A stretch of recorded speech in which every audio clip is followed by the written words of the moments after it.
Hoy vamos a tomar una figura muy importante en el ministerio de Jesús y también decisiva en la última semana. Vamos a adentrarnos en la figura de Pedro, en el ya muy conocido relato de la negación, pero preguntándonos ¿por qué Pedro negó a Jesús? Leamos Lucas 22.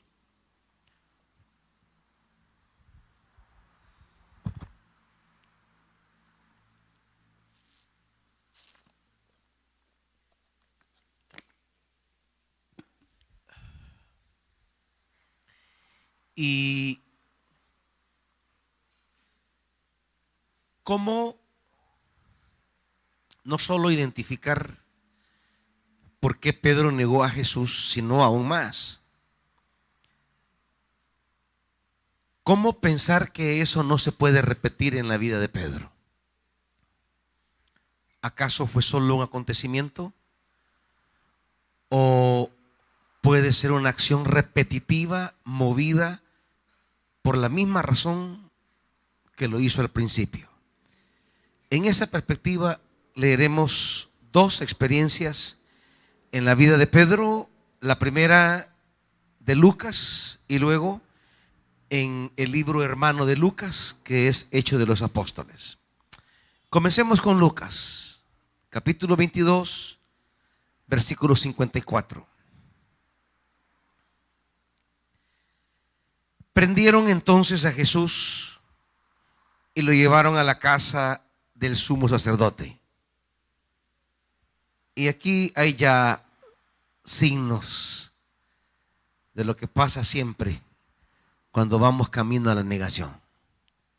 Pedro lo seguía de lejos. Pero luego, cuando encendieron una fogata en medio del patio y se sentaron alrededor, Pedro se les unió. Una criada lo vio ahí sentado a la lumbre. Lo miró detenidamente y dijo: este estaba con él. Pero él lo negó diciendo: muchacha, yo no lo conozco. Poco después lo vio otro y afirmó: tú también eras uno de ellos. No, hombre, no lo soy, contestó Pedro. Como una hora más tarde, otro lo acusó: seguro que este estaba con él. Miren que es Galileo. Hombre, no sé de qué estás hablando, respondió Pedro. En el mismo momento en que dijo esto, cantó el gallo. El Señor se volvió y miró directamente a Pedro. Entonces Pedro se acordó de lo que el Señor le había dicho: hoy mismo, antes de que el gallo cante, me negarás 3 veces. Y saliendo de allí, lloró amargamente. Señor Jesús, permítenos ahondar en la profundidad de este relato, donde están traslapadas y tejidas realidades internas de tu discípulo Pedro que no salen a la luz, sino más bien los resultados. Al igual nosotros, casi nunca somos conscientes de las cosas que hay en nuestro interior que van provocando resultados amargos en nuestra vida y nunca tomamos conciencia qué es lo que nos ocurre. Espíritu Santo, ayúdenos a entender a Pedro y aún más a entendernos a nosotros, que seguimos el camino del discipulado y corremos el riesgo también de salir a llorar amargamente. Ayúdenos en el nombre de Jesús. Amén. Siéntense.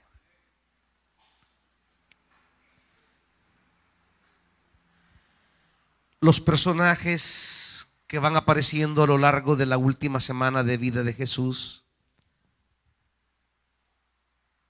aunque no los vamos abordando de manera cronológica, sino el impacto, la relación o la función que van teniendo respecto a Jesús y las consecuencias respecto a sus propias vidas. Porque al final las decisiones, las opciones que tengamos frente a Jesús, en última instancia, tienen que ver con la forma en que nos afectan a nosotros. Indudablemente, la causa de Jesús se puede ver empañada con nuestro descompromiso, con nuestra frialdad, con nuestra poca entrega, pero al final Dios siempre encontrará caminos de cómo llevar su obra adelante, siempre.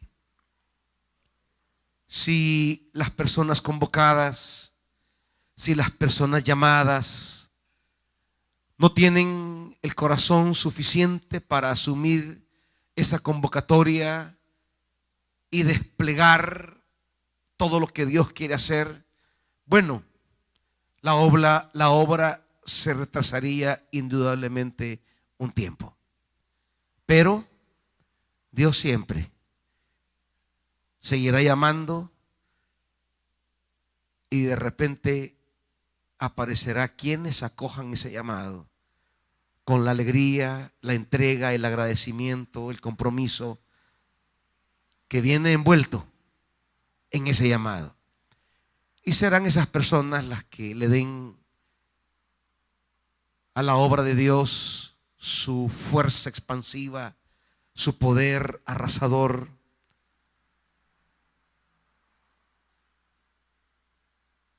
Pero las consecuencias para quienes toman una postura frente a Jesús son ineludibles. El día de ayer Jesús dejó muy en claro cuál era la consecuencia para la mujer. Y dijo: lo que ella ha hecho será predicado en todo el mundo para memoria de ella. Lo que ella hizo, aparentemente innecesario, a juicio de los que estaban cerca, un desperdicio, resultó ser para Jesús un acto de consecuencias perpetuas para aquella mujer. Donde quiera se predique este evangelio, se hablará de lo que ella hizo. Las consecuencias para ella serán fantásticas. No así para Judas, quien en su desesperación, en su frustración, en ese querer revertir los resultados sobre Jesús, no se da cuenta que para revertir las consecuencias negativas que resultaron afectar a los demás, no hay manera de hacerla regresar. Pero sí existe el camino de que yo pueda regresar, de que yo pueda ser diferente, de que yo pueda retornar, de que yo pueda no ser el mismo, evitar el suplicio de Jesús. Judas ya no puede. Romper el arreglo con los fariseos no se detiene. La cruz es inminente en la vida de Jesús. La muerte tocará a sus puertas. Ya no puede hacer nada para evitarlo. Pero ¿hay algo que puede hacer? Sí. Él reorientar su vida. Él buscar, como ocurrirá con Pedro esta noche, buscar otro punto desde el cual pararse. Existe la posibilidad de movernos a un lugar desde el cual experimentemos las liberaciones de Dios a nuestra vida. Él ya no puede liberar a Jesús, pero puede liberarse él. Pero no tiene ni la claridad, ni la voluntad, ni la determinación para hacerlo. Y ante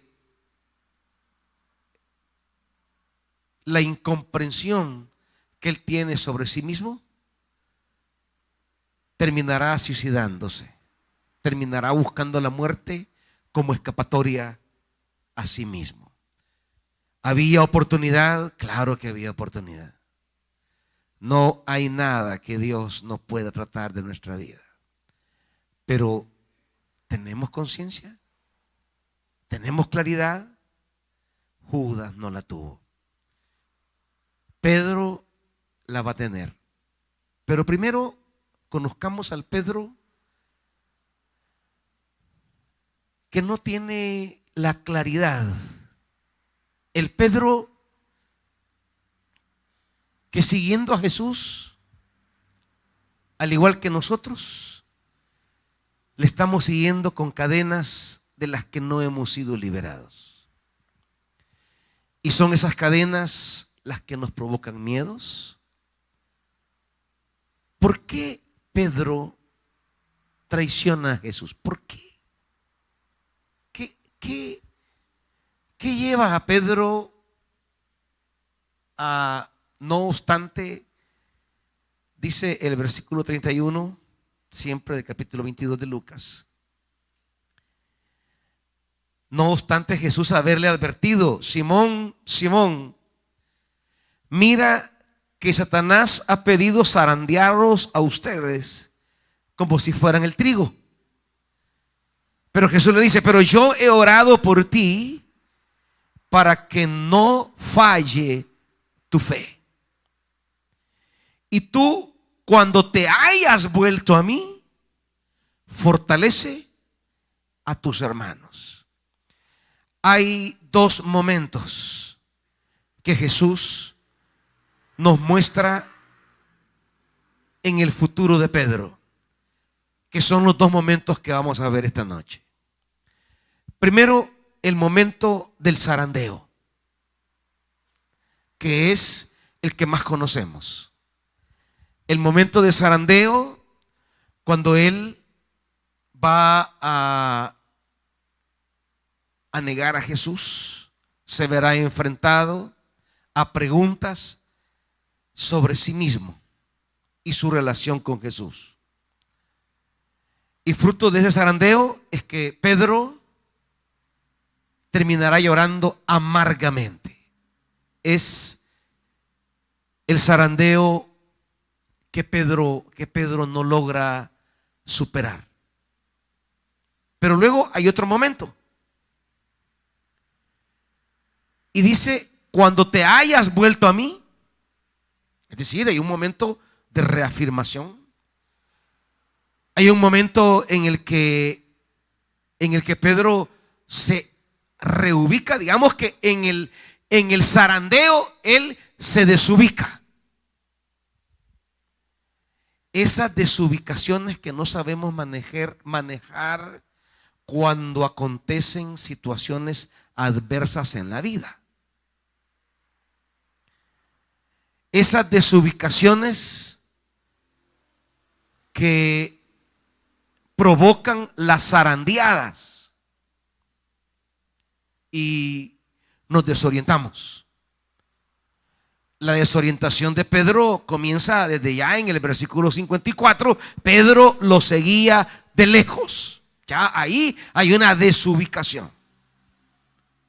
El llamado sígueme ha sido interrumpido porque se ha interpuesto entre Jesús y Pedro una distancia. Pero la distancia no es solo geográfica. La distancia también es emocional. es mental, es en su interior. La distancia geográfica solamente es fruto de la distancia interna. Por dentro Pedro está distanciado. Y la distancia geográfica solo es la consecuencia, es la hija de la distancia interna. Nuestros acercamientos a Jesús y a su palabra, a Jesús y a su llamado, nuestros acercamientos o distanciamientos a lo que Dios nos ha llamado a hacer, lo vimos ayer, a estar con Él, a enviarlos a predicar y a ejercer con autoridad liberación en la vida de los demás de todo espíritu maligno. Nuestra distancia respecto a los intereses de Jesús, pues solo son distancias que adentro ya la traemos. Es la distancia que andamos cargando. Es la distancia que andamos llevando.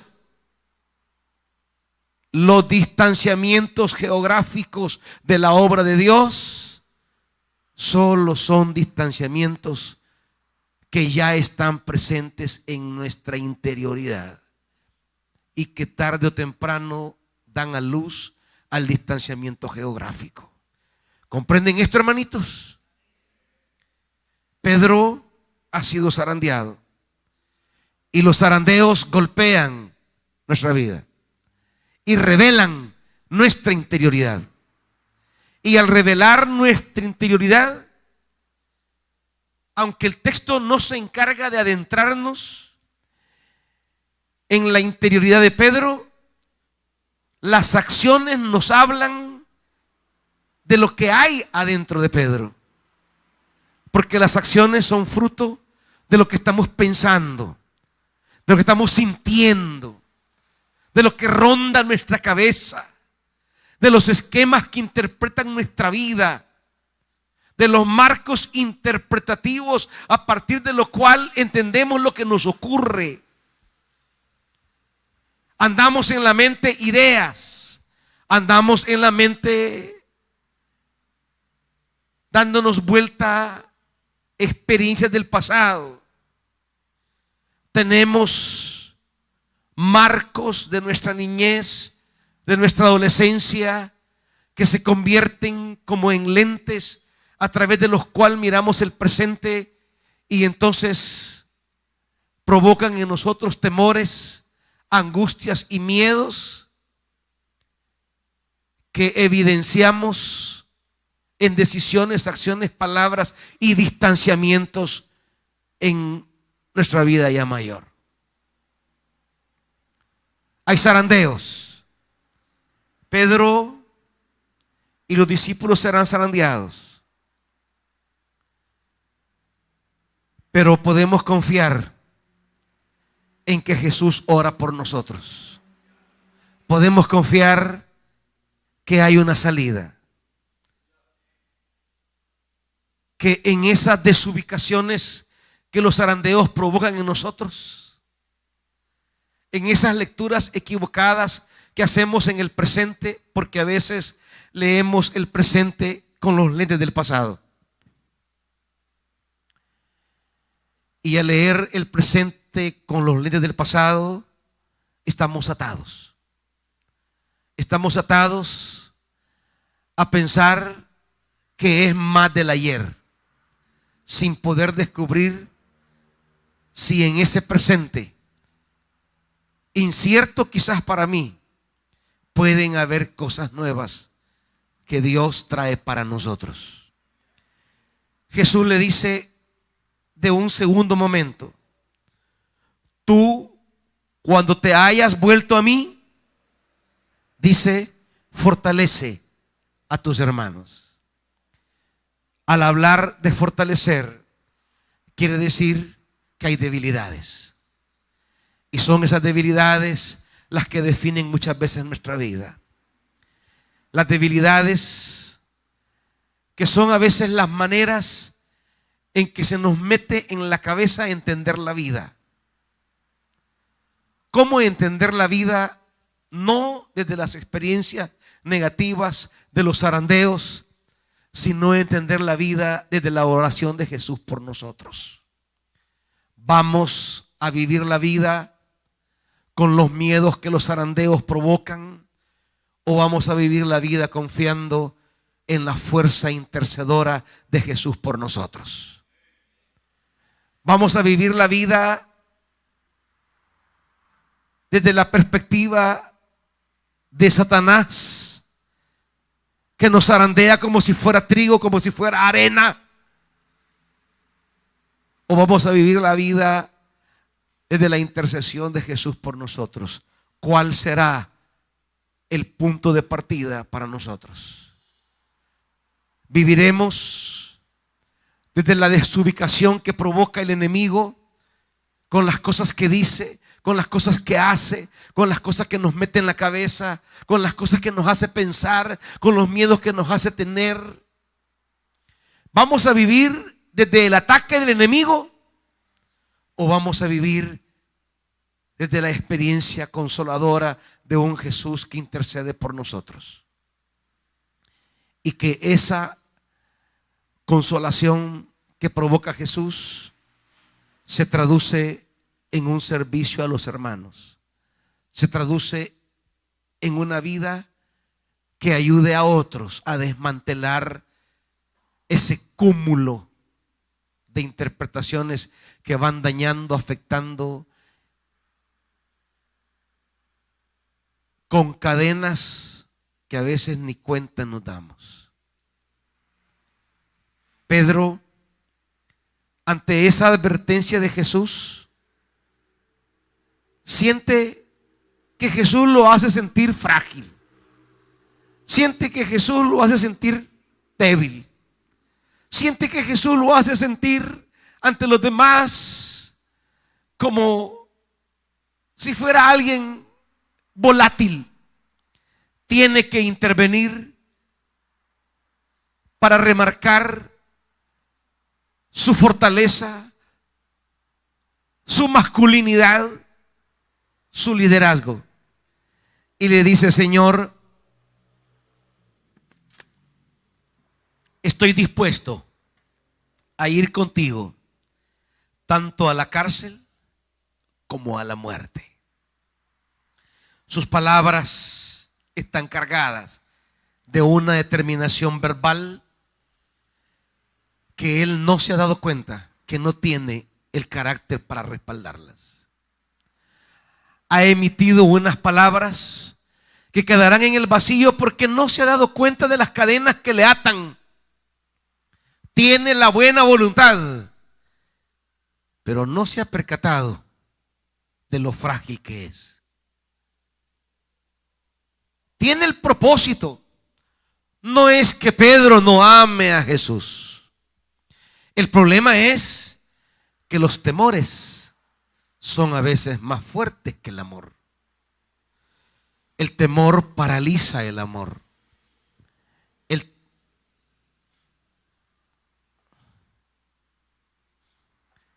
Tráeme otra.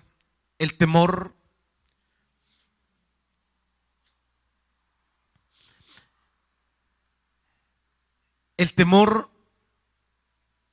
no es que desconozca el amor, solo que lo neutraliza. No lo deja fluir, ni lo lleva por donde el amor quiere.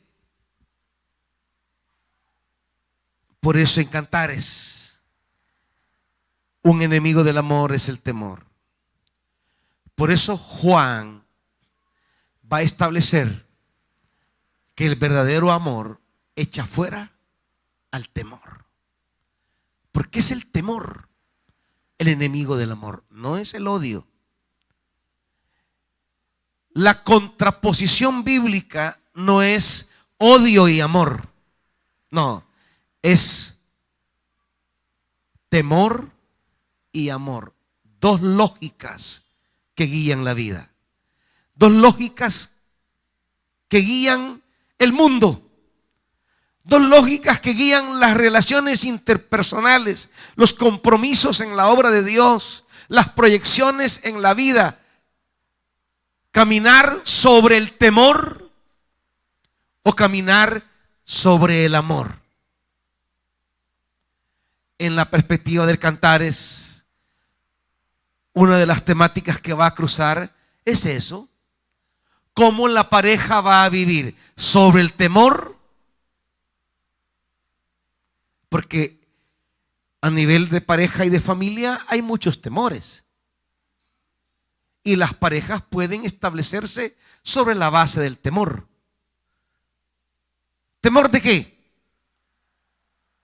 Pues el miedo de no ser amado, el miedo de no ser correspondido, el miedo que se lo bajen, que se lo quiten, que merme el amor de la otra persona, que alguien represente ser más significativo. Y entonces usted construye una relación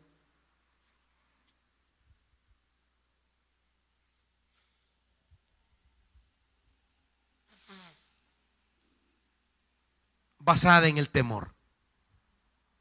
El temor llevará al control, el temor llevará a los celos, el temor llevará a vivir pendiente de lo que hace fulano, sutano, mengano, a crear algún tipo de estado policíaco de control. El temor no trae paz, el temor no trae alegría, y el temor al final tampoco trae verdadero control. Lo único que podría traer control es el amor, porque cuando el amor está y quiere ser, no necesita ser controlado para ser, no necesita estar encima la persona. El amor se controla a sí mismo y se controla para complementarse con el compañero. El temor es el enemigo del amor. Es el temor lo primero que el amor expulsa. El amor es la prioridad. Y eso lo será en todos los aspectos de la vida. Pedro no se da cuenta de los temores que lo gobiernan. Pedro no se percata de los temores que lo atan y no lo dejan amar. Amar como Jesús quiere que lo ame. Por eso, en la versión de Juan, cuando Jesús se encuentre con Pedro, ¿qué le va a preguntar? Cuando vea a Pedro, luego a solas, ¿qué le va a preguntar? Simón Pedro, ¿me amas? Simón Pedro, ¿me amas? Porque ese es el punto de todo. Jesús no le pregunta, ¿por qué me traicionaste? ¿Por qué me negaste? Él ya lo sabe. Y él sabe los miedos que hay en Pedro. Pero Jesús también sabe que Pedro puede vencer sus miedos. Pedro puede ser libre de sus ataduras. Pedro puede caminar sobre la tierra como una persona totalmente libre y sin miedos. Los miedos que traen angustia, los miedos que traen los miedos que traen pérdidas, los miedos que traen ataduras. ¿Qué es el miedo? Son los vínculos que no queremos perder. Son las tristezas que no queremos vivir. Son las humillaciones que no queremos volver a tener. Son las relaciones quebradas que no queremos volver a pasar. Son los sufrimientos de las rupturas y de las pérdidas que no queremos sean parte de nuestra vida. Las derrotas, las pérdidas de recursos que no queremos volver a tener, las estrecheces y escaseces a las que no queremos volver. Es no querer volver a Egipto, no querer volver a Faraón, el miedo de no querer vivir bajo ese nivel subhumano que una vez vivimos. ¿Qué es el miedo? El miedo es la pérdida de expectativas, de confianzas. Es el cúmulo de experiencias dolorosas que forman nuestra vida. Es el ser testigo de ver lo que pasa en la vida de quienes han intentado hacer algo y les fue mal. Y yo no quiero pasar por eso. Pedro es un hombre de temores. No se da cuenta. Dice una palabra como la hemos dicho muchas veces nosotros en algún espacio de la iglesia. En algún momento le dijimos al Señor: yo te serviré siempre. En algún momento hicimos promesa al Señor sobre el llamado que Él nos hizo. En algún renuevo, en alguna cumbre, en algún lanzamiento, en alguna proclama de la palabra en este lugar, o usted a solas en su cuarto. En algún momento, desde la sinceridad de su corazón, desde la convicción más profunda de su ser, como Pedro, usted dice: Señor, estoy dispuesto a. Y lo hemos dicho. Sin embargo, no estamos conscientes de todas las ataduras que llevamos. No nos hemos dado cuenta. Nuestra voluntad impulsiva no se percata de lo frágil que somos frente a circunstancias. No nos damos cuenta que para darle amparo a estas palabras se requiere una toma de conciencia necesaria y suficiente para saber atravesar situaciones presentes que a veces resucitan experiencias dolorosas del pasado.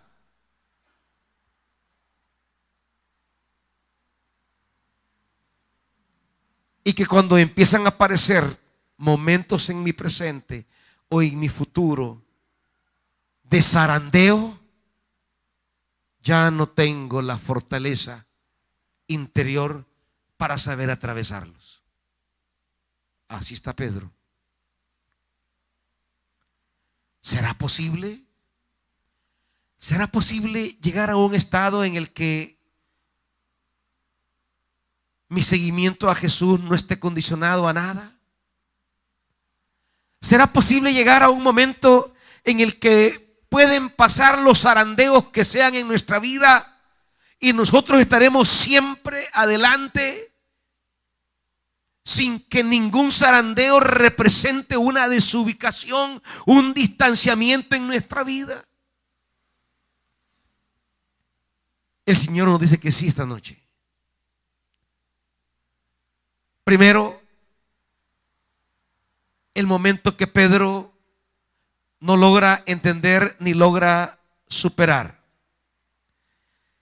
Jesús le dice: te digo que hoy mismo, antes que cante el gallo, 3 veces negarás que me conoces.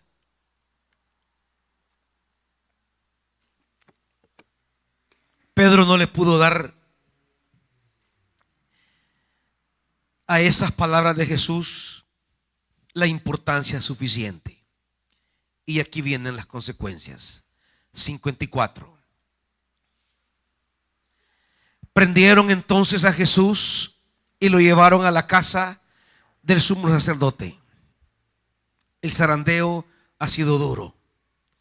Y Pedro comienza a mostrar las evidencias de una fragilidad interna, que algo no está bien en él, que algo no tiene la consolidación interna que respalde las palabras que emitió, porque las cosas que hay dentro del corazón se requiere una toma de conciencia que solo el Espíritu Santo puede producir.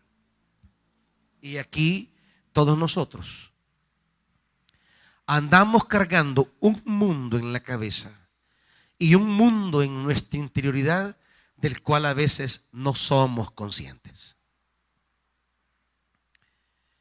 Andamos el hombre exterior, el que se pronuncia con su disposición de ir hasta las últimas consecuencias con Jesús. Es el creyente que todos estamos aquí reunidos, que alabamos, que levantamos las manos, que hacemos promesas a Dios, que emitimos promesas de servicio inquebrantables, irreversibles, irrenunciables. Pero por otro lado está el ser interior,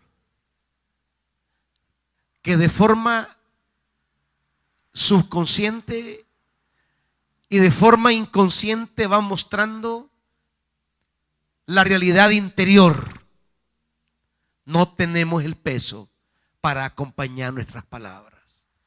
No tenemos el peso para proseguir porque no hemos desarrollado una lectura de quién soy por dentro.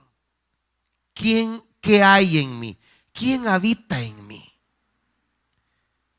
¿Quién soy cuando hay que producir en el culto una palabra, un gesto, una promesa? Como Pedro, estoy dispuesto a ir contigo a la cárcel como a la muerte. Pero cuando llega la hora del zarandeo, emerge el real, el que nos gobierna, el que nos rige.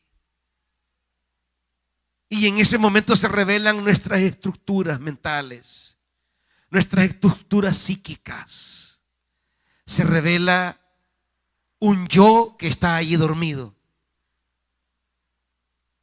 que acoge una serie de experiencias,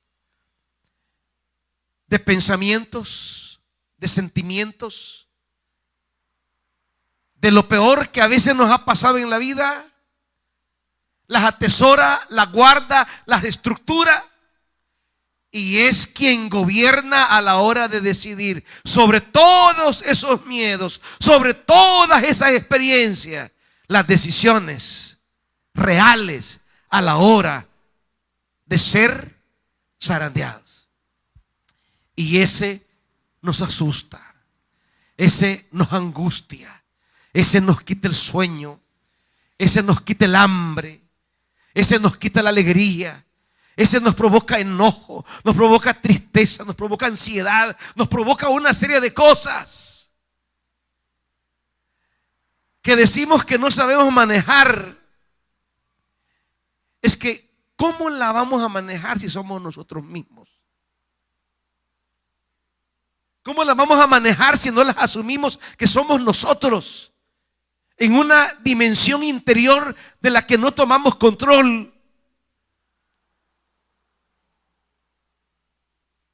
De la que no hemos experimentado todavía liberaciones. Pedro comienza a distanciarse. Es la reacción del ser interno que no quiere ser lastimado. Comienza a tomar distancia. Porque a la distancia no se siente lo mismo que la cercanía. El distanciarse es la manera de protegerse. Es la manera de cuidarse. Pero es la manera de estar lejos de donde está mi vida. Mi vida está con Jesús. Pero al distanciarme de Él, estoy alejándome de lo que Él puede hacer en mi vida y de lo que es capaz de provocar en mí a la hora del zarandeo. Él no impide el zarandeo, pero sí puede interceder para que no nos falte la fe. Si Pedro se hubiese atenido a esas palabras de Jesús, hubiera tenido claro que el resultado de estar con Jesús no sería el resultado de la muerte. Porque Jesús se lo dice: cuando te haya vuelto a mí, fortalece a tus hermanos. Las consecuencias de estar con Jesús en este momento en la vida de Pedro no hubiese sido necesariamente la muerte. Se lo dice Él en su palabra, pero los miedos no dejan escuchar. Los miedos no dejan oír. Los miedos nos hacen crear un mundo paralelo distinto al real. Los miedos nos hacen crear realidades alternas que no son las que Dios está definiendo en la realidad. Pedro no vive ni depende de la palabra que el maestro le acaba de dar. El maestro le ha dado una palabra que le garantiza que no terminará clavado junto a él. Pero sus miedos no lo dejan oír. Sus miedos no lo dejan entender. Sus miedos no lo dejan comprender. Viviremos, pregunto de nuevo, atizados por nuestros miedos que nos paralizan, nos quitan la esperanza y nos estancan. ¿O seremos capaces de escuchar la palabra de Jesús y dejar que todo nuestro ser completo se someta a esa palabra? Vamos a someter nuestro ser interno, nuestro ser externo a la palabra. El Señor da palabra, pero a veces no la oímos porque nuestros miedos no dejan escucharla. Y ante eso comienzan los signos, la distancia. Pedro lo seguía de lejos. Todo distanciamiento de lo que Él una vez nos dijo. ¿Qué le dijo a Pedro cuando lo vio remendando las redes? ¿Qué le dijo? ¿Qué le dijo? ¿Qué le dijo que hiciera, pues? Cuando lo vio ahí, ¿qué le dijo? Sígueme. Sígueme. Ven en pos de mí. Esa es la llamada. Esa es la palabra. Esa es la orden. Esa es la vocación. Cualquier decisión que vaya en una línea distinta a esas palabras de Jesús no van a terminar bien. Nuestro ser interno, nuestro hombre interior, como dirá Pablo, tiene que sujetarse y someterse a la palabra de Jesús. Debemos aprender a descansar en la palabra de Dios, aprender a escucharla y aprender a vivir a la luz de ella. Y cuando nuestros miedos, temores surjan, tenemos que llevarlos obligados a la palabra, al sometimiento de la palabra. Por eso dice Pablo en 2 Corintios,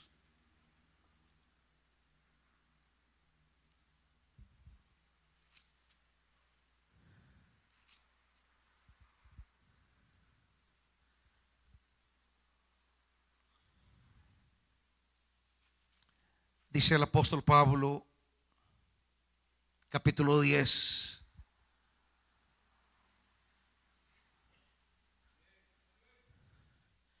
versículo 4. Las armas con que luchamos no son del mundo, sino que tienen el poder divino para derribar fortalezas. Todo eso que vamos creando en nuestra interioridad para protegernos a veces no nos protegen, nos distancian. Destruimos argumentos y toda altivez que se levanta contra el conocimiento de Dios, y llevamos cautivo todo pensamiento para que obedezca a Cristo. Esto es el meollo del hombre interior. El hombre interior tiene que ser obediente a Cristo. Hay que llevarlo a obedecer la palabra. Ese hombre interior que se deslocaliza, se desorienta, que se distancia, que se enreda, se aloca, se llena de miedo, de incertidumbre, de angustias por gusto. Porque nosotros no vivimos ni tenemos un futuro sino en las capacidades que Dios tiene para hacer cosas nuevas en nuestra vida. Sí, a veces hay pasados difíciles. Sí, a veces ha habido experiencias dolorosas. Pero nosotros no dependemos en nuestro ser de tales experiencias para mitigar, impedir lo que Dios tiene para nosotros. Todo sentimiento, todo pensamiento que ronda fruto de miedos, temores, todas interpretaciones que surgen a nuestra vida frente a circunstancias que a veces no manejamos y tenemos miedo que se repitan viejas historias, hay que llevar esos pensamientos cautivos a Cristo. Esos sentimientos cautivos a Cristo. Y usted va a descubrir entonces que Cristo tiene caminos y lugares nuevos para usted siempre. No tiene que quedar en ese lugar de perpetuo sufrimiento. Pedro tiene miedos. Es un hombre del templo de Jerusalén. Es un hombre de sumo sacerdocio. Es un hombre israelita, judío, de su propia nación. No ha entendido plenamente a Jesús porque él es hijo de su religión. Y no sabe si Jesús es más que su religión. ¿Será más grande Jesús? Tiene miedo a fracasar, tiene miedo a fallar.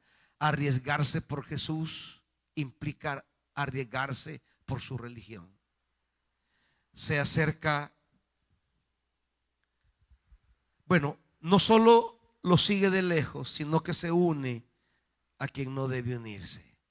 Porque todo distanciamiento de Jesús implica unirse a alguien que no es Jesús.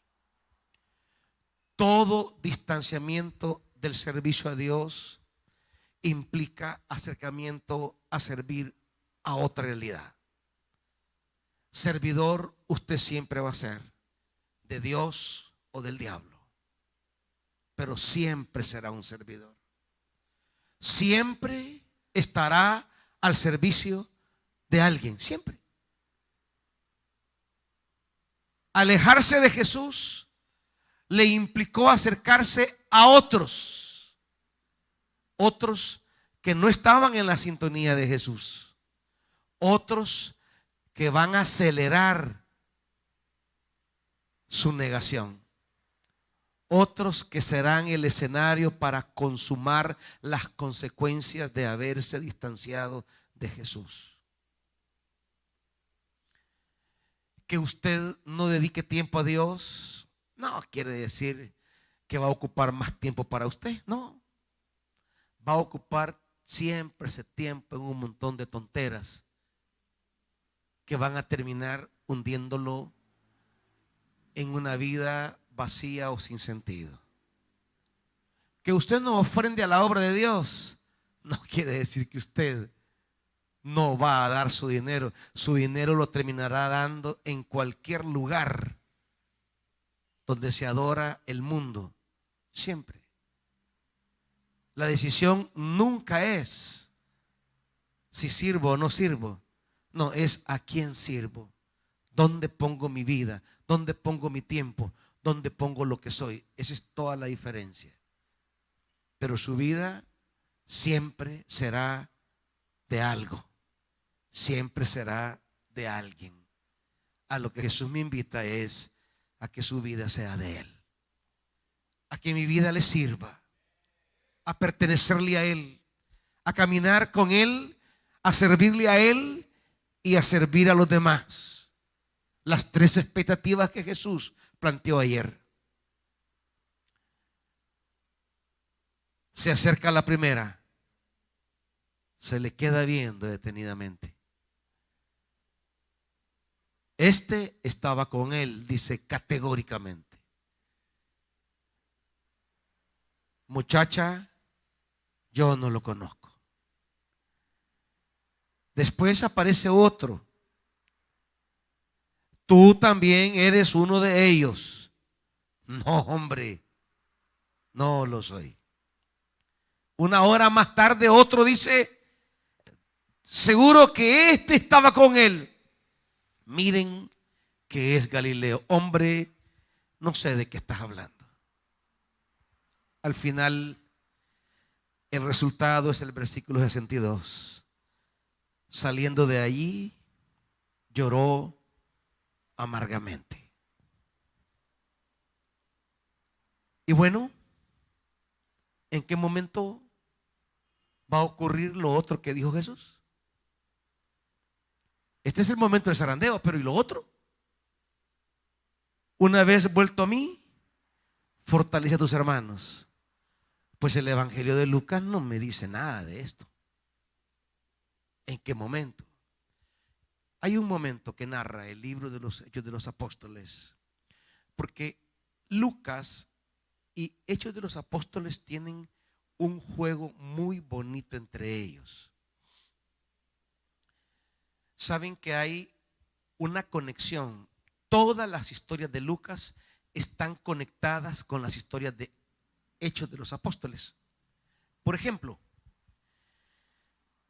Lucas estructura el Evangelio llevando a Jesús camino a la cruz. Hechos estructura el mismo patrón, solo que ya no es Jesús camino a la cruz, sino Pablo camino a Roma. Y los episodios de la vida de Jesús son paralelos a los episodios de la vida de Pablo. Esto solo por dar un ejemplo de cómo están vinculados los dos libros. Muchas cosas que en los otros evangelios se resuelven en el mismo evangelio, en Lucas no. Quedan como pendientes. Son historias que quedan abiertas. ¿Por qué? Porque prosiguen en Hechos de los Apóstoles. Pues bien, hay una historia en Hechos de los Apóstoles que es continuidad de este momento. Es el momento donde Pedro experimenta una liberación que no había experimentado y que había pasado sirviendo al Señor mucho tiempo, pero no se había dado cuenta de ataduras que no le dejaban ir en el sentido que Dios quería. Capítulo 12 de Hechos de los Apóstoles.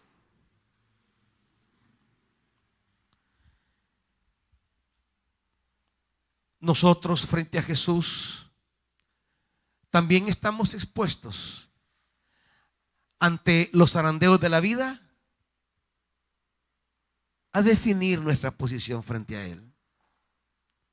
Dígame, ¿en qué momento usted siente deseos de tomar distancia?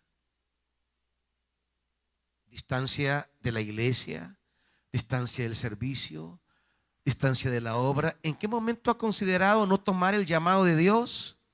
En los momentos de los zarandeos, en los momentos de desilusión, en los momentos de crisis, en los momentos donde la cosa no pinta bien. Es más, los zarandeos ¿no son acaso las cosas que salen de su boca para justificar el distanciamiento? Pues no, es que fíjese que tuve un problema con una hermana. No, es que fíjese que pasaba un problema, crisis, no tenía dinero, estoy haciendo una crisis económica terrible. Pues de eso estamos hablando. Somos Pedro. Todos somos Pedros que estamos en este camino de seguir a Jesús y que tomamos cierta distancia cuando llega el zarandeo a nuestra vida. ¿Qué necesitamos? Necesitamos esto. Lea conmigo. Hechos 12. En ese tiempo, el rey Herodes hizo arrestar a algunos de la iglesia con el fin de maltratarlos. A Santiago, el hermano de Juan, lo mandó a matar a espada. Al ver que esto agradaba a los judíos, procedió a prender también a Pedro. Esto sucedió durante la fiesta de los panes sin levadura. Aquí se va construyendo el contexto de un nuevo momento para Pedro. Después de arrestarlo, lo metió en la cárcel y lo puso bajo la vigilancia de 4 grupos de 4 soldados cada uno. Tenía la intención de hacerlo comparecer en juicio público. ¿Después de qué? Después de la Pascua. Aquí hay 2 palabras que nos conectan con el Éxodo y nos conectan con la muerte de Jesús. La Pascua y los panes sin levadura. 2 momentos festivos que nos recuerdan la liberación. Lo que se va a narrar aquí es la liberación de Pedro, pero no la liberación de cárcel, de cadenas visibles, no la liberación de algo material, la liberación de esas cadenas que por dentro nos atan y nos mantienen a veces patinando en un estado de vida que no avanzamos. Y no hablo materialmente, hablo en nuestra interioridad. Es decir,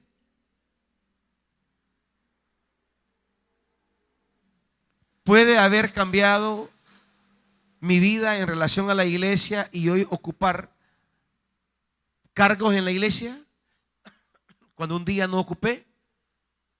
Ha cambiado mi posición externa, pero las crisis internas se repiten exactamente como cuando no era líder a cuando hoy soy líder. Quiere decir que allá adentro hay cadenas que no nos hemos dado cuenta. Puede evolucionar nuestra condición material, pero evoluciona nuestro ser interior.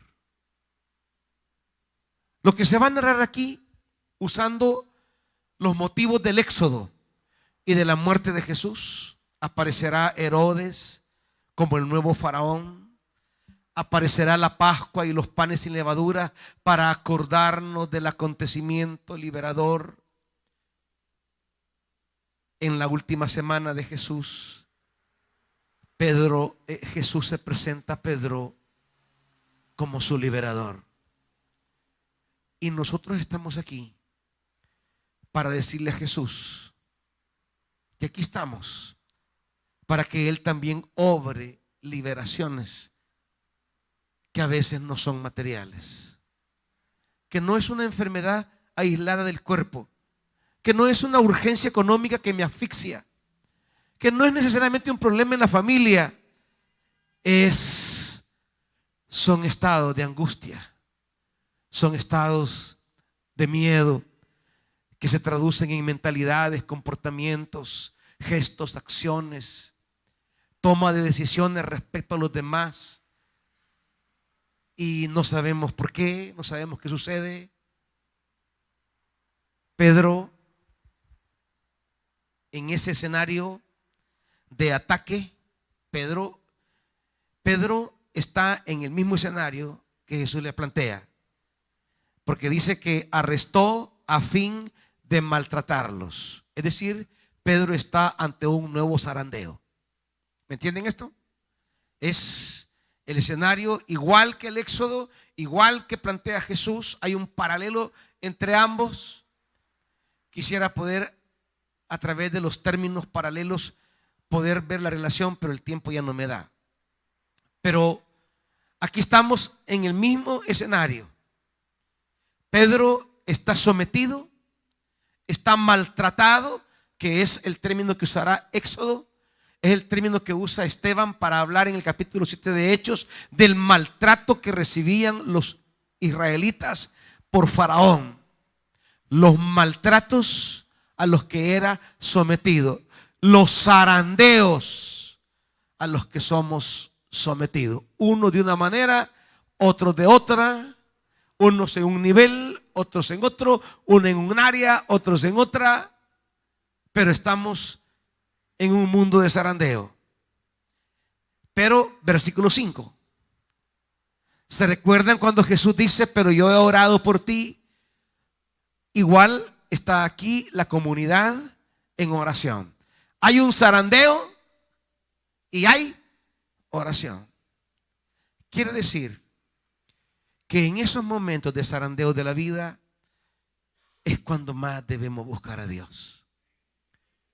Porque tenemos que someter a Cristo nuestras ideas.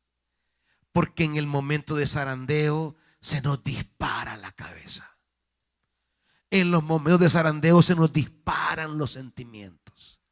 En los momentos de zarandeo nos agarra la locura.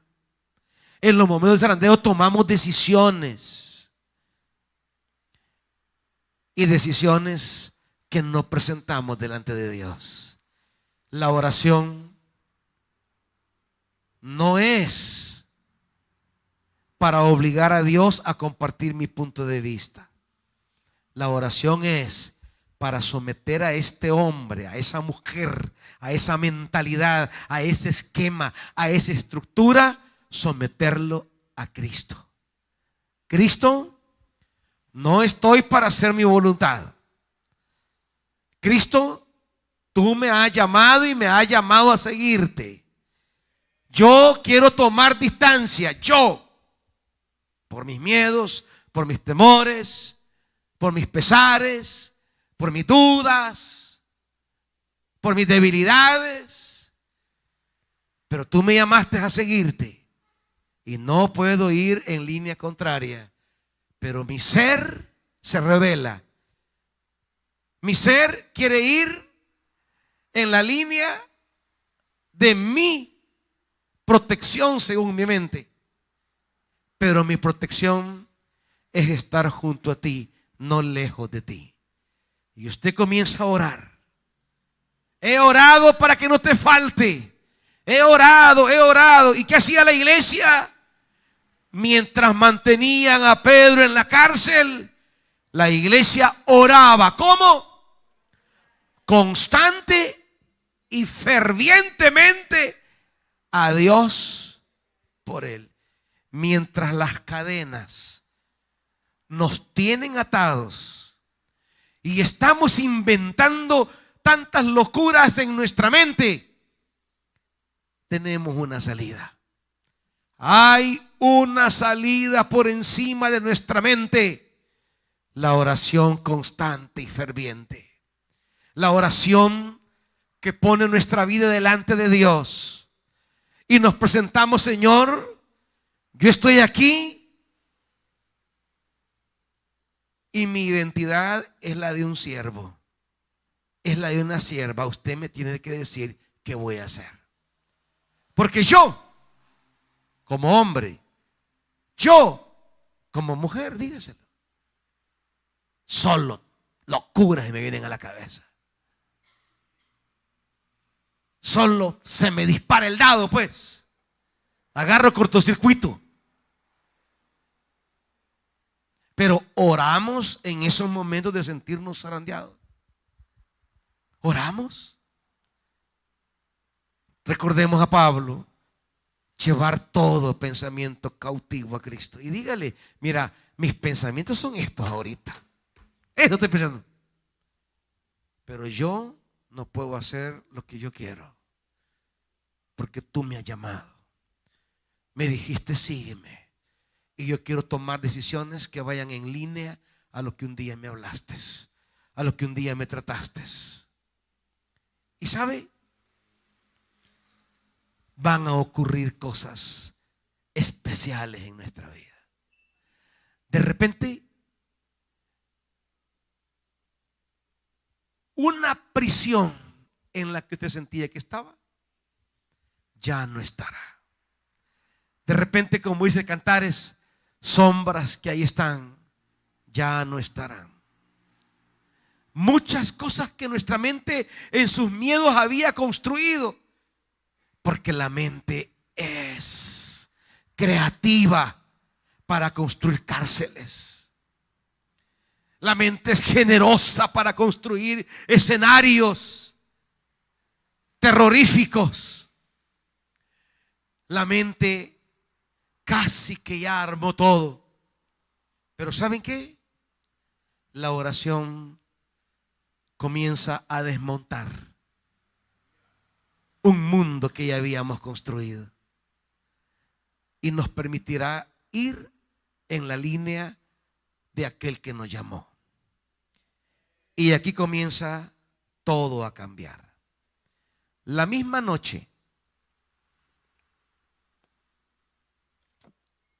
en que Herodes estaba a punto de sacar a Pedro para someterlo a juicio, este dormía entre dos soldados, sujeto con dos cadenas. Unos guardias vigilaban la entrada de la cárcel. En otras palabras, estaba inmovilizado y no había manera de pensar en la liberación.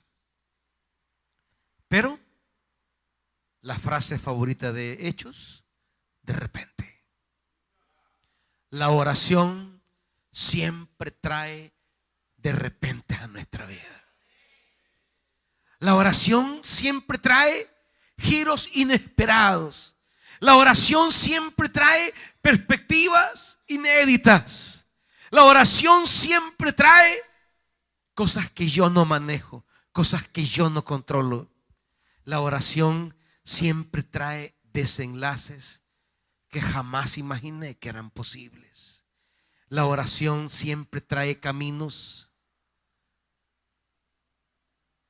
que si Pedro hubiera oído a Jesús y le dice, yo he orado por ti,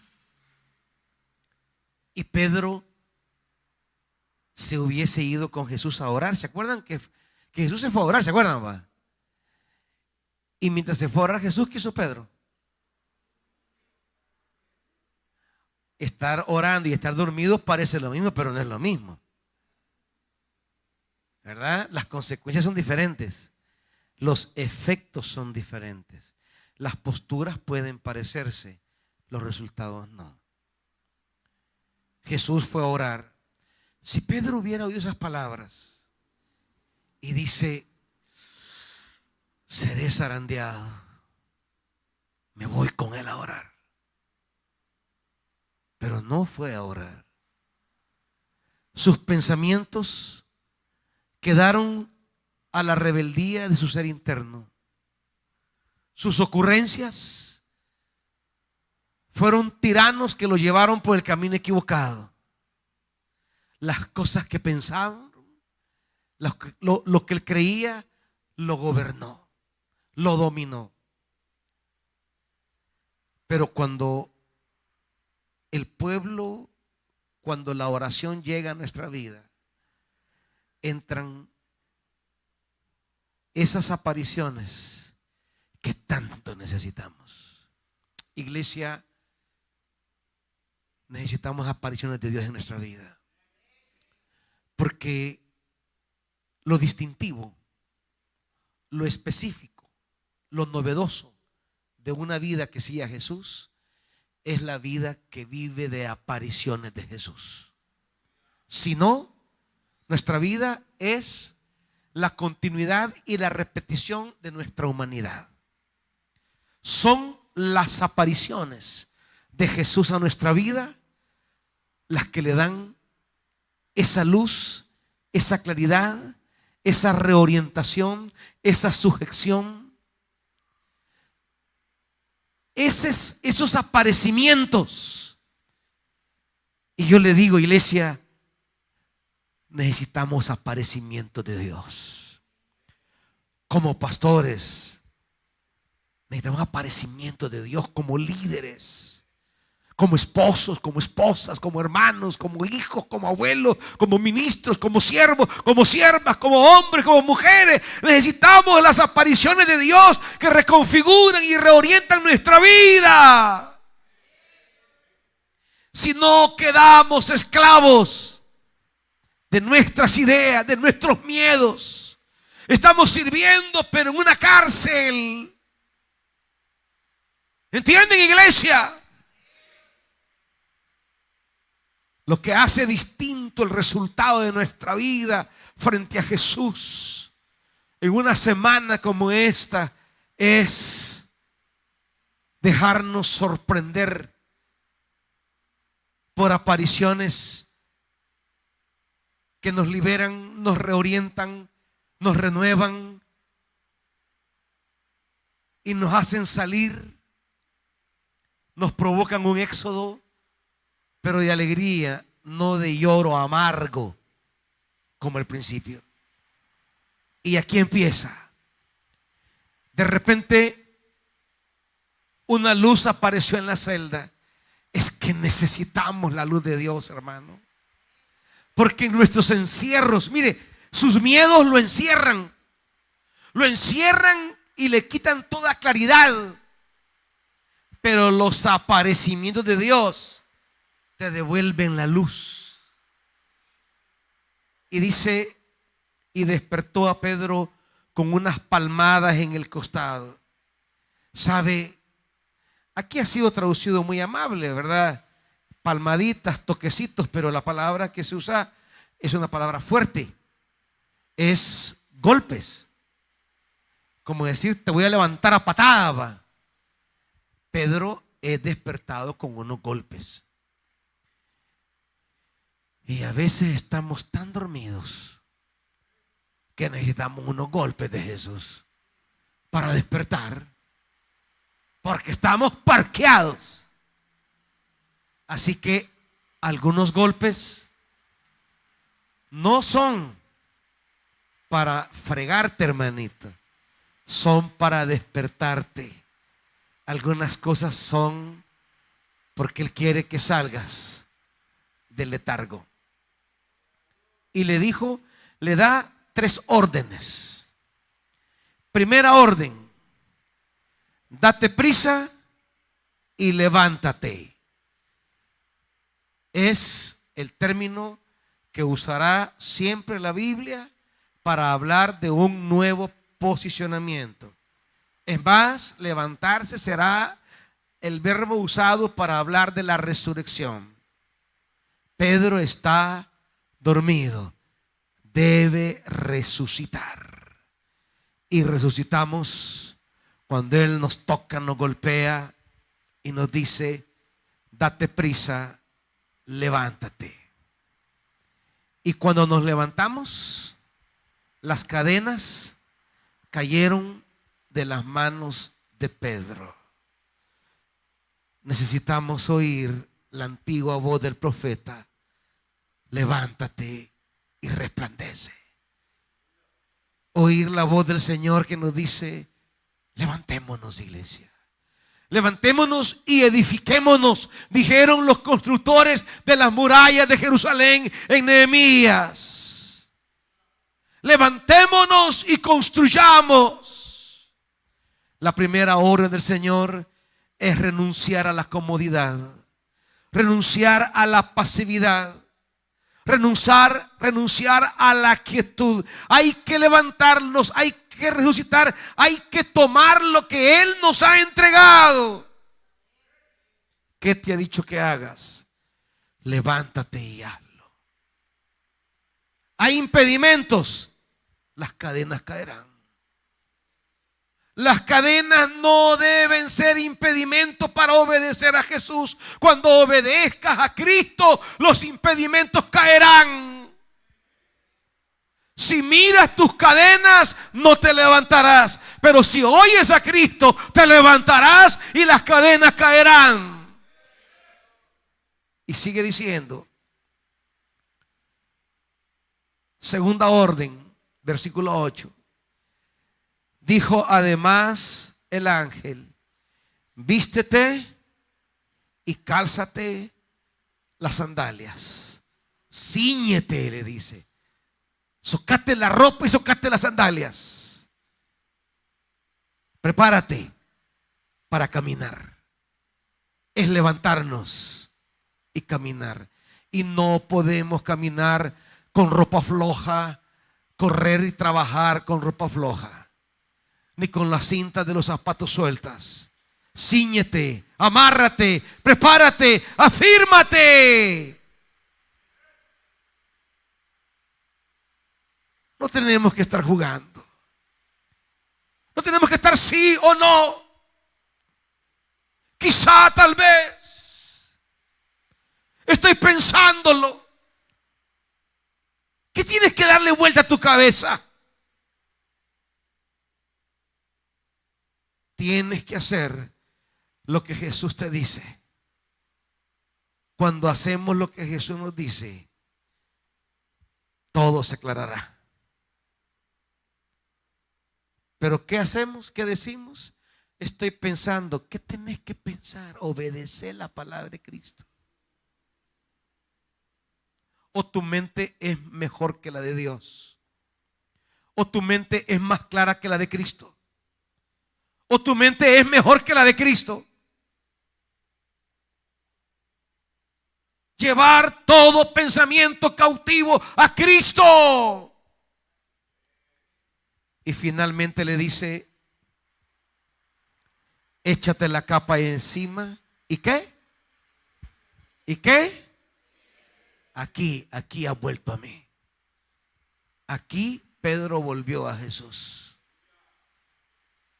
Y una vez vuelto a mí, irás donde tus hermanos y los confirmarás. Pero vueltos a Jesús, no podemos hacer nada si no estamos siguiendo a Jesús. Ocupar un cargo no me habilita ni me da la capacidad de fortalecer a mis hermanos. Es solo el seguir a Jesús. Es retomar su voz, oír su palabra, ir en pos de Él. Y entonces nuestra vida recobra lo que al principio Él nos entregó.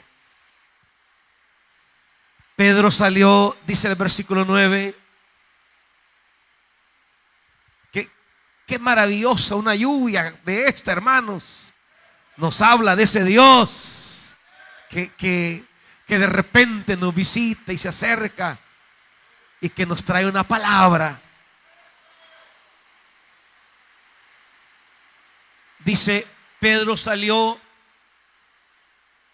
pero no sabía lo que el ángel hacía. Pedro va como mecánico, va como en automático. No entiende. No sabe. ¿Y sabes cuál es nuestro problema? Primero que debemos entender para tomar una decisión. Es que a veces el Señor no te va a dar claridad para entender algo. Solo te va a decir: haz esto, punto. Levántate, cíñete, sígueme. No te dará explicaciones, no te dará un porqué, porque Él no es tu chero, Él es tu Señor. Él es quien dirige nuestra vida. Pero a veces creemos que es el chero. Su palabra no tiene el peso del Señor. Su llamado no se impone a mi voluntad. Su voz no es tan fuerte como mi voz. Pedro no entendía, pero obedecía. ¿Entiendes esto, iglesia? ¿Cuántas veces dices que Dios quiere esto, pero yo no sé para qué? ¿Y a vos qué te importa? Vaya y hágalo. Obedezca. Lleve su voluntad, sus pensamientos cautivos a Cristo. No estás para cuestionar a Dios. Estás para hacer su voluntad. Y dice, pasaron la primera y la segunda guardia, llegaron al portón de hierro que daba a la ciudad. El portón se abrió por sí solo y salieron, caminaron unas cuadras y de repente el ángel lo dejó solo. Todo se desmaneó, todo se abrió. La obediencia hace que todo se abra a tus caminos. ¿Sabe qué es lo que pasa con los creyentíos? Es que ellos le quieren decir a Dios lo que quieren hacer. Es que los creyentes de ahora le quieren decir a Dios a dónde ir. Primero quieren que Dios les explique el montón de cosas para poder hacerlo. Y por eso no se abren los portones ni las cárceles. Hasta el final de todo esto, cuando Pedro obedeció, cuando Dios lo dejó en el camino de la libertad, entonces le cayó el 20 y entendió. Él entendió. Y dice versículo 11: entonces Pedro volvió en sí y se dijo: ahora estoy completamente seguro de que el Señor me ha enviado a su ángel para librarme del poder de Herodes y todo lo que el pueblo judío esperaba. Aquí hay un quiebre en Pedro. A veces, para conocer a Jesús, hay que ser nosotros otros. Y a veces preferimos seguir siendo nosotros y desconocer a Jesús. Estamos más cómodos en no experimentar nosotros procesos de transformación que provoca el conocer a Jesús, porque Jesús llega y lo remueve todo. Él llega y cambia todo. Y a veces no queremos que Él toque partes que son duras, sensibles, dolorosas, en las que nos hemos escondido, en las que nos hemos abrigado, donde nos hemos metido. Pero cuando Jesús llega, este Pedro entiende que ahora su identidad no tiene que ver con los judíos, su identidad tiene que ver con Jesús. Y dice, bueno, del 12, quiero rapidito, del 12 al 16, se da un proceso de triple negación también. No lo menciono por el tiempo, pero aquí el que va a ser negado ya no es Jesús, es Pedro. La comunidad no cree que sea Pedro. Y él sigue tocando, toca 3 veces y 3 veces la gente dice no, no, no. Pero por fin entra y les hizo señas que se callaran y les contó cómo el Señor lo había sacado de la cárcel. ¿Sabe qué es evangelizar? Evangelizar no es andar predicando 4 leyes espirituales inventadas, no. Evangelizar es que usted le cuente a otro cómo usted salió de la cárcel. ¿Sabe qué es servir? ¿Sabe qué es predicar? ¿Sabe qué es hacer la obra de Dios? Es llevar a otro lo que Dios me ha dado. Dar lo que he recibido. ¿Sabe cuándo el servicio deja de ser con esa nota auténtica? Cuando ya no lleva impregnado mi testimonio. Cuando no voy enrolado yo en la proclama. Cuando he separado mi vida de lo que Dios hace. Cuando ya no estoy inmerso yo. Cuando ya estoy cumpliendo un horario. No estoy entregando mi vida, sino cumpliendo un horario para el servicio, para el testimonio. Es cosa que yo voy allí. Él cuenta cómo el Señor lo había sacado en la cárcel. ¿Saben qué es pasar la Semana Santa? Es experimentar liberaciones que nos dejen contando a otros cómo Dios me sacó a mí. Y dice, al final del versículo 17, luego salió y se fue a otro lugar. Allá salió a llorar amargamente. Aquí salió, pero salió porque Dios tenía otro lugar para él. Dios siempre tiene otro lugar para ti. Siempre hay otra manera de entender las cosas. Siempre hay un nuevo punto de partida. Cuando los ritmos se agotan, cuando los ciclos cansan, siempre hay un nuevo punto de partida. No podemos vivir esclavos de los ritmos cíclicos. Dios siempre nos tiene otro lugar. Pedro había estado tan atado a su identidad judía, de la cual se desprendían tantos miedos, pero hoy Jesús lo lleva a otro lugar. Cuando nos dejemos arrastrar por las turbulencias de la vida y no nos acerquemos a Jesús, sino que nos distanciemos, vamos a terminar llorando amargamente.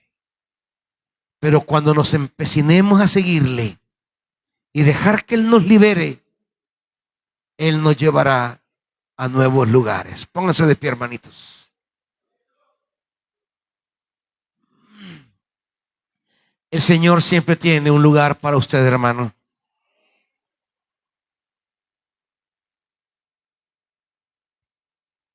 Señor Jesús, a veces pensamos que ya somos un proyecto terminado. Se nos olvida que estamos en formación. Se nos olvida que estamos siendo perfeccionados. Se nos olvida que lo único que nos perfecciona es tu palabra. Y a veces creemos que ya estamos hechos, armados. Pero todavía somos un rompecabezas. Y a veces creyendo que ya estamos armados, caemos en la locura de creer que nuestros pensamientos son suficientes, que nuestras ideas bastan. Y nos olvidamos que lo único que termina de armarnos es tu palabra, es tu voz.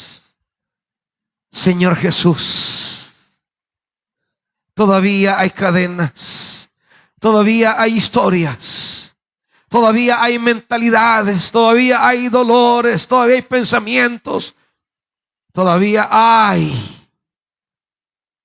un cúmulo de cosas, de zarandeos del ayer que controlan la mente, controlan el corazón.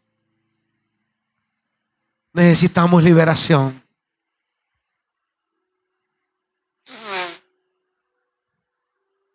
Espíritu Santo, solo podemos interceder y suplicar, como dijo Jesús, como hizo la iglesia. Solo orar y pedir, orar y suplicar, pedirte que vengas en nuestra ayuda, que necesitamos esas visitaciones que renuevan, que recrean, que resucitan, que levantan, que fortalecen y que hacen que te sigamos. Necesitamos esas apariciones que nos levantan de nuestros estados postrados, que nos hacen ceñirnos y seguirte de manera inquebrantable para ir a confirmar la fe de los hermanos y para ir a nuevos escenarios, desafíos, caminos que tú tienes para nosotros. Señor, nuestros ciclos se agotan, nuestros caminos terminan. Solo si usted aparece y nos visita, renovamos perspectivas, renovamos horizontes, soñamos y tenemos visiones nuevas.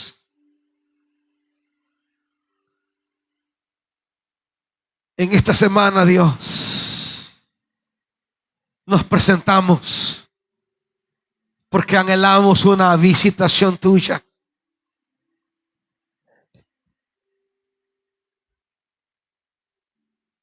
Jesús de Nazaret, somos tu iglesia. Visítanos en el nombre de Jesús. Amén. Que Dios me les bendiga, iglesia.